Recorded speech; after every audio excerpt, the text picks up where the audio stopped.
इंद्री हलके में यमुना नदी का जलस्तर कम होने से लोगों ने राहत की सांस ली है, लेकिन यमुना नदी से सटे हुए गांव के खेतों में भूमि कटाव अब तेजी से शुरू हो गया है।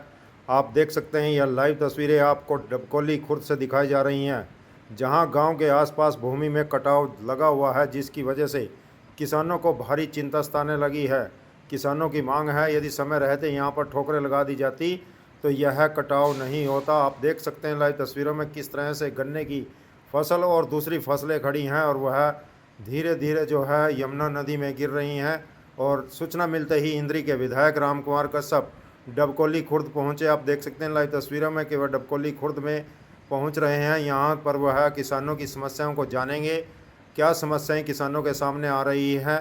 किसान भी अपनी समस्याएं विधायक के सामने रखेंगे। आप देख सकते हैं लाइव तस्वीरों में कि इंद्री के विधायक राम कुमार कश्यप और भाजपा के कुछ कार्यकर्ता भी यहाँ पर पहुँचे हैं किसानों का हालचाल जानने के लिए। ये गांव के सरपंच हैं जो यहाँ की वस्तु स्थिति के बारे में बता रहे हैं कि क्या क्या समस्याएं गांव वालों को आ रही हैं, किस प्रकार से अब 3,29,000 क्यूसिक पानी जो आया था उसका कितना प्रभाव गांव में लगा है, फसलों पर कितना प्रभाव रहा है, इस बारे में जानकारी हासिल कर रहे हैं इंद्री के विधायक राम कुमार कश्यप। किसानों से भी बातचीत कर रहे हैं कि किस प्रकार की उनको समस्याएं आ रही हैं और किसान भी अपनी समस्याएं उनके सामने रख रहे हैं। देखें इन लाइव तस्वीरों में क्या कह रहे हैं डबकोली खुर्द के किसान।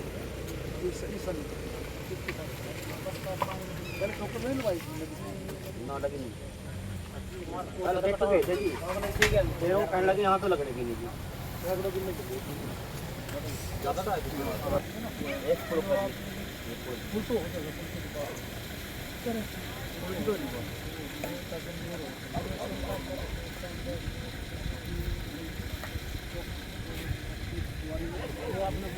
सवारी भी आ जाएगा यहाँ से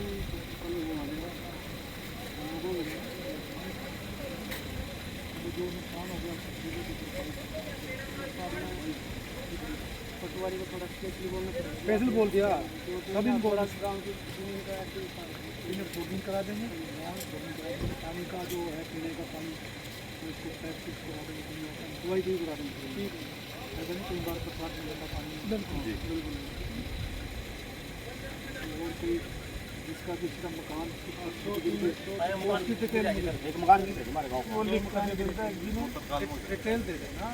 जो सरकार मकान बनाएगी ना इसको पहले क्या हो सकता है से फंड तो मुझे डिटेल दे, पोर्टल खुल चुका है वैसे आज सुन दे। अगर मकान का उसके आया तो वो कर देना, देखना आपने प्रैक्टिकली जैसे मान लिया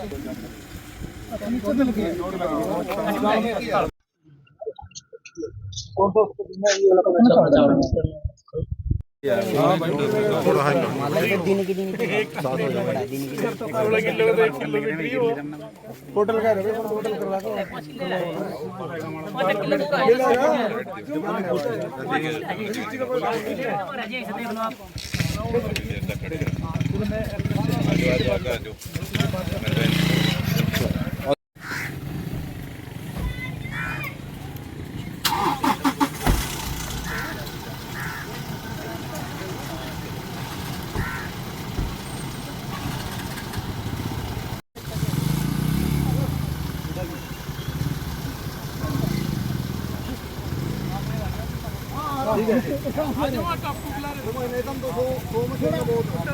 आज पहुंचे हैं डबकोली खुर्द में। देखिएगा, इस बार से जो है ना केवल हमारे हरियाणा में, ना केवल मेरे हलके में, ना केवल जमुना के नजदीक जो गांव है उनकी सब जगह पानी का, आपके बरसात का बड़ा प्रकोप है। इतनी बरसात हो रही है जिससे काफी इससे नुकसान हो रहा है, खेतों फसलों का नुकसान इसमें होता नजर आ रहा है। और ये जमुना के जो किनारे जो मेरे 10-12 गांव लगते हैं, तो इसमें तो जैसे अभी इस गांव के जो है 85 के लगभग जो खेत थे जिनमें तिल वगैरह गन्ना भी हो सकता है, धान था, सारा वो कटाव में चला गया। अब उसका यही नहीं पता वो खेत कहाँ चला गया, कहाँ से तो इस प्रकार से काफी नुकसान हुआ है। उसका विजिट करने के लिए मैं परसों भी आया था और आज मैंने कई गांवों का दौरा किया है। देखिए कि वैसे तो कोई नुकसान दूसरा तो नुकसान नहीं है, कोई जानी नुकसान या कोई पशुओं का नुकसान है, परंतु फसलों का जरूर नुकसान है। देखो, सरकार इसके लिए बड़ा चिंतित करती है। हमारे नायब सिंह सैनी जी मुख्यमंत्री चिंतित हैं। उन्होंने इसके लिए शीघ्र से जो है सभी सभी जिला प्रशासन को, पटवारी को, रेवन्यू तहसीलदार को, सभी को उन्होंने जल्दी ही इसकी खुरदोरी करने का आदेश दे दिया और एक पोर्टल भी मतलब जारी कर दिया, जिस भी किसान भाई का किसी गरीब का उसमें नुकसान हुआ है उस पे वो अपना उसमें उसको डाल करके अपना उसमें एंट्री करा सकता है। उसके बाद उसको जो है उस हिसाब से उसको मुआवजा देने का काम किया जाएगा। चलचोरा गांव में 2 से 3 मकानों की छत गिर गई है, उसमें एक बुजुर्ग महिला थी, उसको भी काफी चोटें आई। ठीक है, ऐसे हम सर्वे कर रहे हैं, अगर इस प्रकार का कहीं नुकसान हुआ है, मकान का नुकसान हुआ है या जानी कोई नुकसान है, उसकी हम कहीं ना कहीं भरपाई करने का काम करेंगे। मेरा तो मुख्यमंत्री को आज सुझाव था, जैसे मुख्यमंत्री ने अभी जो है प्रधानमंत्री आवास योजना कह लिया कि दूसरी मुख्यमंत्री आवास योजना है, चाहे शहरों में है चाहे गाँव में, तो सर्वे कराया भी जिनके मकान खराब स्थिति में है। मेरा सुझाव मुख्यमंत्री को ये है कि जिनके मकान की छत गिर गई है तो उनको पहले उस योजना में उनको पहले लाभ दिया जाए, सीकर उसको पैसा लीक करे, ऐसा मेरा सुझाव रहेगा। और मुख्यमंत्री से मैं पूरा मिल करके इसके लिए उनको पहले पैसे जारी जारी करने का काम करेंगे, या ये अल्टरनेट होता फिर कोई और अल्टरनेट इसका ढूंढेंगे। बाढ़ ग्रसित एरिया में आप फिर रहे हैं, ऐसे में मुख्य समस्याएं क्या सामने आई? मुख्य समस्या देखिएगा, कहीं गांव में जैसे पानी चला गया, गंदा पानी हो गया, तो पीने के पानी की भी समस्या आ सकती है, क्योंकि ऐसा नहीं हो पानी अशुद्ध हो गया हो। तो एक तो उसको मतलब मैंने सभी जो पब्लिक हेल्थ के हैं एसडीओ एक्शन को बोल दिया कि एक तो पानी की टेस्ट चेक कर लें, मतलब पानी शुद्ध है या कहीं अशुद्धि होगी तो उसको कोई दवाई दूध डाल करके इसको शुद्ध किया जाए, ठीक है ना। और बाकी जो जो मैंने अभी बताया, जिसके मकान कौन गिर गया उसका हम कोऑपरेटिव ले रहे हैं, मकान की छत गिर गया नुकसान हो गया तो उसको कोऑपरेटिव लेकर के इस प्रकार की है। बाकी जिसका नुकसान हो गया, जब फसल का है अन्य है, तो देखो उसके लिए पोर्टल खुल दिया, निश्चित तौर से सरकार उसकी भरपाई करने जाएगी। अच्छा, डबकोली कला का जो पुल की डिमांड है, मनोहर लाल जी घोषणा भी करके दे देंगे। ठीक है, ये एक ना बड़ा प्रोजेक्ट है, इसमें ना इसमें क्या इशू आ रहा है कि ड्राइंग बनानी होती है, ठीक है ना। ये ड्राइंग अभी का काम जो है प्रोसेस में, जल्दी वो ड्राइंग बन जाएगी, पैसा इसका मंजूर होगा तो ड्राइंग बनने के बाद इसका काम शुरू हो जाएगा।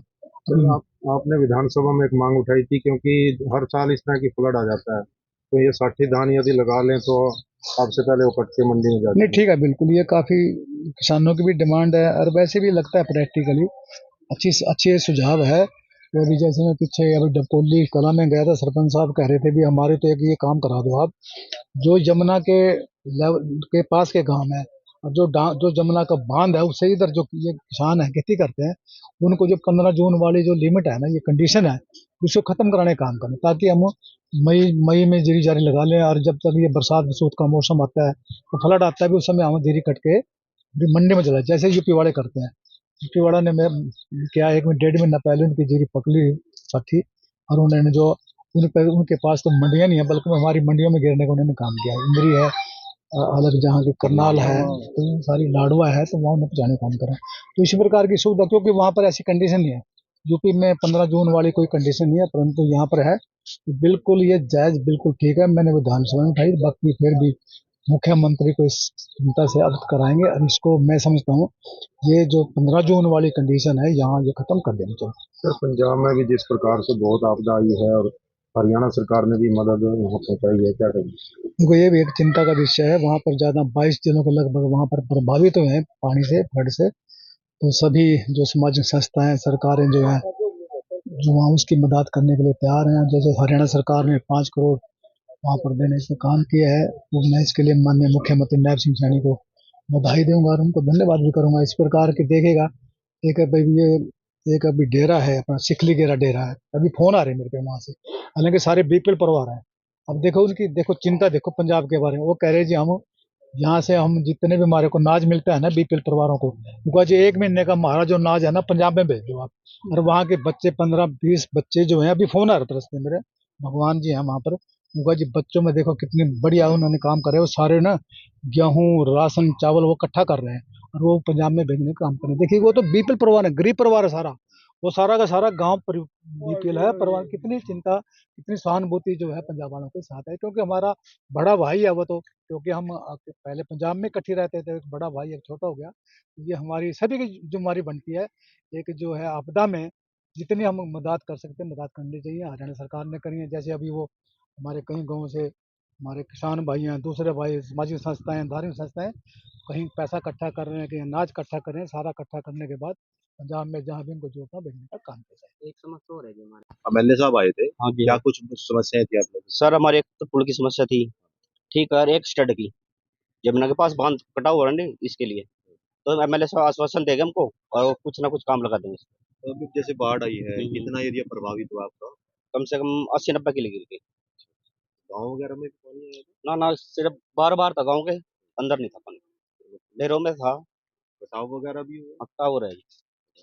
तो अभी क्या क्या डिमांडें रखी थी जो आश्वासन? कस्टर्ड की और पुल की जी। पुल लग जाए, यही ज्यादा है जी। फसलों में अभी पानी खड़ा है? हाँ, खड़े जी। खड़ा है? कितना? फसल गिरने लग रही जी अभी। बाढ़ का जो होता है हर समय, लगभग हर वर्ष हर वर्ष का यही हो ही काम रहा है है। जी। तो इसमें क्या प्रशासन ने पहले स्टडी के बारे में कभी नहीं सोचा कि यहाँ प्रशासन स्टडी से होनी लिख के चाहिए? दिया था, पहले भी आए थे चेक करने के लिए, वो कह रहे थे उस टाइम जमुना दूर थी, अब पास आएगी वो। कटाव की वजह से अब कटाव की वजह से पहले देखने के जैसा अब आए थे, पिछले साल भी हम लिख के दिया था, तो जैसा पास भी करके गए थे, फिर काम नहीं लगा उस पर। लेकिन स्टडी बना नहीं है। हाँ, यमुना नदी में पानी की अभी क्या पोजीशन चल रही है? अभी तो फुल ही है जी। और भी कटाव हो सकता है? हाँ, कटाव अब भी चल रहा है जी। पुल की डिमांड कब से रखी गई थी और क्या ये कारण? सीएम साहब आए थे, मनोहर लाल जी, अपने टाइम में यहाँ तबकुली आए थे जनसवाद में, और उस टाइम डिमांड रखी थी हम, उस टाइम घोषणा करके थे सीएम साहब। अच्छा, तो अभी तक बनकर तैयार नहीं हो गया? नहीं जी नहीं, काम कह रहे हैं, काम चलेगा इस पे। तो कितना इसको फायदा होगा फिर, ये पानी इतना दिक्कत नहीं? पानी की इतनी दिक्कत है, फिर तो ऊपर ऊपर को जाएंगे।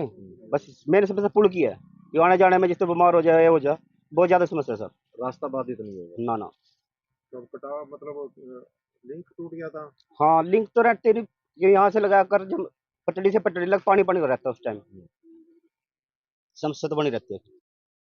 मेरा नाम विकास है जी। कहाँ के रहने वाले? डबकुल्ली फुल। अभी विधायक जी आए थे, जी। क्या समस्या आपने रखी है? समस्या तो मेन तो जी देखो, ये है मान लो जैसे कटाव चला हुआ है, कटाव का ये नहीं पता किस टाइम कितना घेर दे। कम से कम हमारे पास ये बरागियों का डेरा है, इससे 3 से 4 एकड़ दूर जमुना का कटा हुआ है, उसका ये नहीं पता। मान लो एक दिन में घेर दा, 2 दिन में घेर दा, घेरने में जब आती है ना, एक बार ये 2004-5 में घेरी थी, इसने इतना रकबा घेरा था, जमुना ने अपने अंदर लिया था, तो इस टाइम बहुत नुकसान हुआ था लोगों का। तो इस बात पर विधायक साहब से हमने बात रखी थी, मैं बोल लेना का इसके बारे में ऊपर बात चल रही है क्या, वो देखते हैं कब ऊपर बात चल रही है, क्योंकि सभी गाँवों के पास ठोकरों का काम लग जा, पर हमारे यहाँ तो आज तक लगा ही नहीं, हमें देखे ही नहीं। जब से आपने होश संभाला है तब जी से जी। यहाँ पर ठोकर वगैरह का काम हुआ है? ठोकर का हमारे तो यहाँ पे हुआ नहीं, टापू में हुआ था उधर, वो भी उन्हें अपने खेत बचाव के लिए ठोकर लगवाई थी, वहां लग गई थी। हमारे यहाँ गाँव है, जैसे गाँव के बचाव के लिए कोई ठोकर का काम नहीं हुआ आज तक। अभी कितना कटाव चल रहा है, कितनी फसलें? कटाव तो लगभग एक दिन में 2-3 एकड़ घेर रही। कौन कौन सी फसलें? फसलें गन्ना ज्यादातर तो अपनी गन्ने की है, ये वीडियो है देखो जी। क्या क्या फसलें? गन्ने की फसल है, जैसे तिल है, और जी पॉपुलर है बहुत ज्यादा, इसमें बहुत नुकसान है, बहुत भारी नुकसान हो रहा है। तो अभी अभी तक कितना नुकसान हो गया? अभी तक ज्यादा नहीं कहते, कम से कम 300-400 एकड़ जमुना के एरिया में नीचे चले गए इसमें। यहाँ से जो हमारे गांव की सीमा लगा नहीं, लगभग 300 के एकड़ के करीब जमुना में जा चुके हैं। तो अभी ये बाढ़ आई है, ये सबसे ज्यादा कटाव हो रहा है या पहले कटाव ज्यादा है? ये कटाव तो अब स्टार्ट हुआ है, काफी समय में 2-3 साल में अब ज्यादा कटाव हुआ है, क्योंकि अब बारिश देखो आप कौन सा महीना चल रहा है, इस महीने में ज्यादातर बारिश नहीं होती, तो अब ज्यादा जाके कटाव हो रहा है। क्या मांग करेंगे भाई, अस्थायी रूप से इसकी रोकथाम पे प्रबंध? हम तो यही चाहेंगे जी, क्योंकि उसके आप प्रबंध होना चाहिए, क्योंकि ये गांव गांव को इसके आने वाले समय में बहुत ज़्यादा दिक्कत हो सके, और इसीलिए हम यही मांग चाहेंगे कि ठोकरों का काम लगाया जाए यहाँ पे। तो यूपी की तरफ ठोकर लगाई जा रही है, यूपी की तरफ तो ठोकर लगी हुई है जी पहले से। हरियाणा की तरफ? हाँ हाँ, हरियाणा की तरफ नहीं है अभी। तो अस्थायी रूप उधर से तो कोई पटड़ी से मान ले नीचे कोई गाँव नहीं लगता, हमारे इधर ये मान ले पटड़ी है, तो पटड़ी से नीचे गाँव लगता है, तो इसमें ठोकर का लगना बहुत जरूरी है, क्योंकि जमुना मान लो पटड़ी से नीचे है जो जमुना का ही एरिया है, वो फील्ड एरिया ही है, इसीलिए इसका लगना बहुत जरूरी है। हम तो यही मांग चाहते हैं विधायक साहब।